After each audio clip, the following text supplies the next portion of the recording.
जय हिंद मेरे प्यारे दोस्तों, हमारे इस चैनल नेक्स्ट टाइम में आपका स्वागत है। देखिए, एयरपोर्ट अथॉरिटी ऑफ इंडिया के अंतर्गत पे 496 पोस्टों के लिए यहाँ पर नोटिफिकेशन अपडेट किया गया है।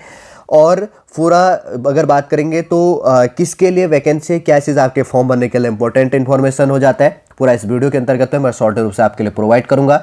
इससे पहले हम आगे बढ़े, यदि आपके द्वारा हमारे इस चैनल नेक्स्ट एम को सब्सक्राइब नहीं किया तो सब्सक्राइब कीजिए तथा बेल आइकन को प्रेस कीजिएगा, ताकि जो भी कंटेंट, जो भी इन्फॉर्मेशन हमारे द्वारा आपके लिए प्रोवाइड किया जाता है तो उसका नोटिफिकेशन आपके पास समय पर उपलब्ध हो जाएगा।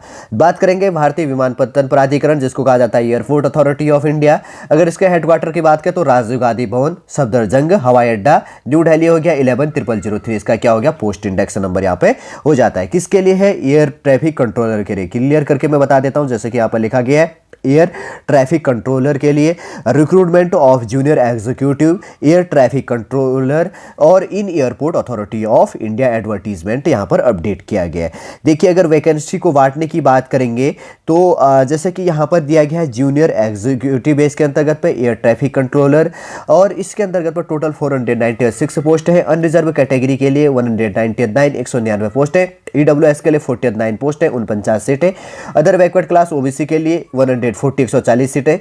शेड्यूल कास्ट के लिए 75 सीट है और शेड्यूल ट्राइब के लिए 33 ठीक है, तो 33 पोस्ट यहाँ पे अपडेट है कैटेगरी वाइज में। और इंक्लूडिव जो यहाँ पे वैकेंसी है पीडब्ल्यूडी बेस के अंतर्गत पे, तो ए बी सी डी और ई के अंतर्गत पे दिया गया, ए और बी पे नहीं है, सी के अंतर्गत पे 5 पोस्ट है, डी एंड ई के अंतर्गत पे कोई वैकेंसीज के अंतर्गत पे रिजर्व नहीं है। ठीक है, अब देखिए इंपॉर्टेंट क्वालिफिकेशन की बात करेंगे तो जूनियर एग्जीक्यूटिव के लिए एयर ट्रैफिक कंट्रोलर के बेस के अंतर्गत पे, तो जैसे कि इंपॉर्टेंट क्वालिफिकेशन की बात करें तो फुल टाइम, देखिए ध्यान से सुनिएगा, एजुकेशन क्वालिफिकेशन से full time regular bachelors degree of 3 years in science BSc. आप रेगुलर बेस में 3 साल के बीएससी होना चाहिए, बैचलर ऑफ साइंस विथ किसके साथ में, फिजिक्स एंड मैथमेटिक्स से, फिजिक्स या मैथमेटिक्स से। और या तो आपके पास में क्या होना चाहिए, full time regular bachelor degree in engineering होना चाहिए इन एनी डिसिप्लिन बेस के अंतर्गत है। Physics and mathematics should be subject in any one of the semester curriculum base के अंतर्गत पर आपका होना चाहिए। ये चीज़ भी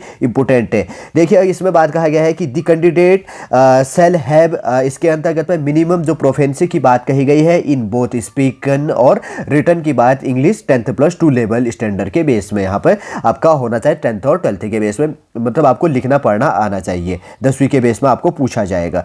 जैसे नोट यहाँ पे कहा गया है कि थोड़ा सा इसको ध्यान में रखिएगा आप, नोट्स जो बात कही गई है, डिग्री शुड भी, जो भी ये कहा गया है कि आपका जो रेगुलर बेस के अंतर्गत होना चाहिए। जैसे यहाँ पे लिखा गया है कि फ्रॉम अ रिकॉग्नाइज्ड यहाँ पे डीमेड यूनिवर्सिटी और from any apex institute base के अंतर्गत आपका होना चाहिए। सेकंड नंबर की बात कही गई है यहाँ पे, अगर की बात करें तो percentage of marks, passing marks और equivalent from bachelor degree base में। और एटसेट्रा आप पढ़ लीजिएगा। वही इंजीनियरिंग के लिए भी यहाँ पर बात की गई कि जो बी.टेक डिग्री है तो उसके बाद में क्वालिफिकेशन बेस संबंधी आपका होना चाहिए। ठीक है ना।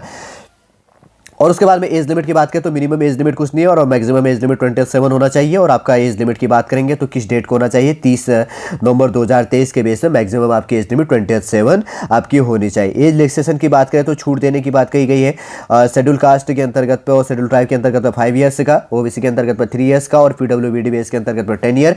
और इसके अंतर्गत पे जो अपर एज लिमिट बेस के अंतर्गत पे हो जाते हैं। और उसके बाद में अगर इसका 27 से अप एज है और उसके बाद में अगर आप इसके अंतर्गत पे जॉब करते हैं डब्ल्यूआई के अंतर्गत पे, एयरपोर्ट अथॉरिटी ऑफ इंडिया के अंतर्गत पे, तो आपको 10 साल की इसके अंतर्गत पर भी छूट दी जाएगी। ठीक है, वो भी इसके लिए एलिजिबल हो जाएंगे 27 से प्लस 10 साल करके। ठीक है ना, 37 एवरेज इतना ले लिया जाएगा।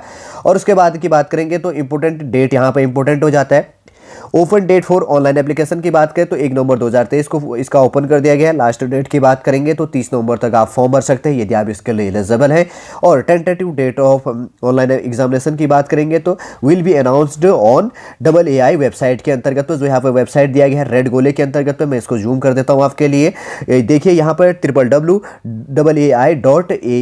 के अंतर्गत आप जाकर फॉर्म भर सकते हैं। ठीक है, इसका ऑफिशियल वेबसाइट होगा। फॉर्म कैसे भरना है यही कन्फ्यूजन क्रिएट हो जाता है आपका, तो ये भी इसके अंतर्गत पे क्लियर हो गया होगा।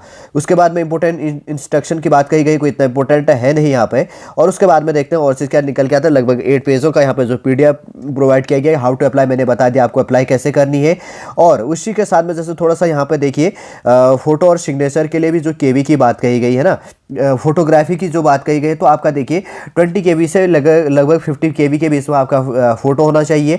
यहाँ पर फोटोग्राफी जैसे बात कही गई। सिग्नेचर की बात करें तो 10 केबी से लेकर 20 केबी के बीच में आपका सिग्नेचर होना चाहिए। अगर इसके अंतर्गत की बात करें तो 140 से इंटू 60 के बेस के अंतर्गत पर आपका सिग्नेचर और 200 से लेकर 230 के बेस के अंतर्गत पर आपका इतने पिक्सल के बेस के अंतर्गत पर आपका फोटो होना चाहिए। ये भी मैं बता दिया। अगर फॉर्म फीस की बात करें जनरल कैटेगरी के लिए और इसके बाद में ओबीसी और ईडब्ल्यूएस के लिए आपको इंक्लूडेड, जैसे यहाँ पर लिखा गया है कि इंक्लूसिव ऑफ जीएसटी के साथ में 1000 रुपये फॉर्म फीस 1000 फीस पे करना है। एसटी एससी पीडब्ल्यूबीडी और ऑल कैटेगरीज फीमेल के लिए कोई फॉर्म फीस यहाँ पर पे नहीं करनी है। ये चीज़ भी आपको ध्यान में रखना है, ठीक है। वैसे तो इंपॉर्टेंट जो इन्फॉर्मेशन था लगभग 8 पेजों का जो पीडीएफ प्रोवाइड किया गया है एयरपोर्ट अथॉरिटी ऑफ इंडिया के अंतर्गत पे किसके लिए, एयर ट्रैफिक कंट्रोलर के लिए 496 पोस्टों के लिए कैसे आपको अप्लाई करनी है, important date, important qualification, category wise vacancy हो गया, इंपोर्टेंट क्वालिफिकेशन और कैसे आपको अप्लाई करनी है और एज का क्या प्रोविजन किया गया है एटसेट्रा, जो भी आपके फॉर्म भरने के लिए इंपोर्टेंट कब से कब आप अप्लाई कर सकते हैं, इसका जो ऑफिशियली वेबसाइट है किस वेबसाइट पर जाकर आपको अप्लाई करनी है, पूरा इंफॉर्मेशन इस वीडियो के अंतर्गत पर सॉलिड रूप से आपके लिए यहाँ पर प्रोवाइड करने की कोशिश की गई है। उम्मीद करूंगा दोस्तों आज का जो इन्फॉर्मेशन है एयरपोर्ट अथॉरिटी ऑफ इंडिया इसके अंतर्गत पर आपके जानने के लिए जो इंपॉर्टेंट इन्फॉर्मेशन था सॉलिड रूप से आप इसके अंतर्गत पे जान गए होंगे। यदि आज का इन्फॉर्मेशन आपको अच्छा लगता है लाइक कीजिए, कमेंट कीजिएगा और हमारे इस चैनल नेक्स्ट एएम को सब्सक्राइब कीजिए। वापस हम नेक्स्ट क्लास के अंतर्गत आपसे मिलेंगे। जय हिंद, जय भारत।